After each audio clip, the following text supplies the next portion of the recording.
So thank you, Madam Chair, and thank you, Ranking Member, for having this hearing, and thank you to the witnesses for being here. The administration's nuclear posture review calls for 2 new low-yield variants to our existing nuclear arsenal.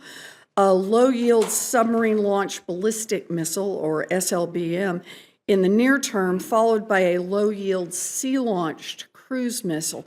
And I'd like to focus, if I can, on the SLBM for now. Ms. Gordon Haggerty, I understand that NNSA plans to modify, quote, a small number, close quote, of existing W-76 warheads on our Trident missiles so that they are configured for a low-yield primary-only explosion. Now, I know the W-76 is already going through life extension programs, so I'd like to ask you some questions just about how that's going to work in practice. I just want to try to understand this. Can you say how many W-76 warheads NNSA intends to modify in this way? Senator, that number is classified. I'm not able to provide that to you, but I would be happy to do that in closed session. Okay. Let me ask another question then related to this. As I understand it, the current W-76 life extension program is due to be completed by the end of fiscal year 2019. So how long will it take NNSA to modify the desired number, whatever that is, of warheads to detonate at a lower yield? And let me just ask, related to that, do you anticipate that you can complete the low-yield modifications before the life extension production line closes at the end of this year? Senator, we're looking into that right now, and based on the program of record administered by the NWC Nuclear Weapons Council and approved by Congress, we are in the process, as you rightly state, of nearing the completion of our life extension program for our 76-1.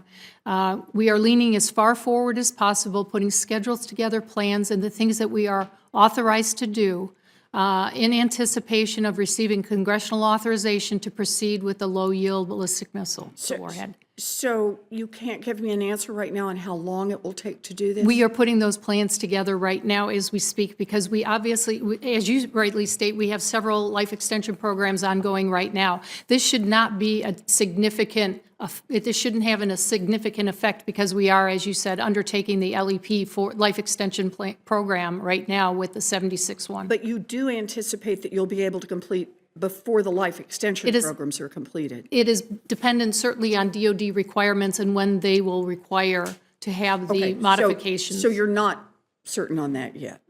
We're working with just the want to NWC. understand. No, we're working with the NWC at Nuclear Weapons Council, the action officer level, to ensure we can support the scheduling.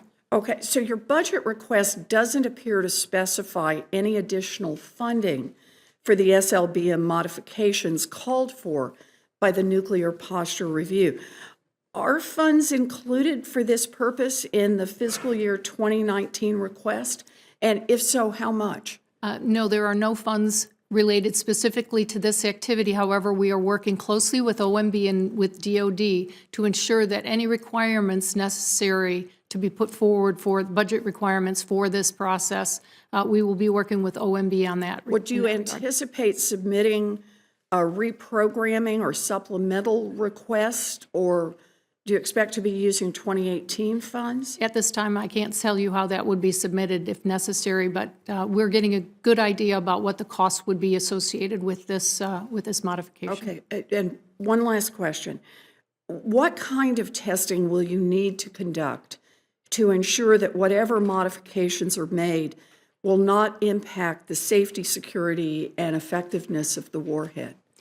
Because this is a modification to an existing warhead, the science-based stockpile stewardship and all of the data that we have collected thus far should be adequate to meet the needs of the modification to the 76. So you're not anticipating any additional testing?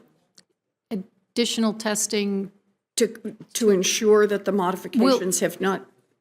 Well, because of the science-based stockpile stewardship, the high-performance computing, all of the other all the other science and engineering practices will be applied to this as well.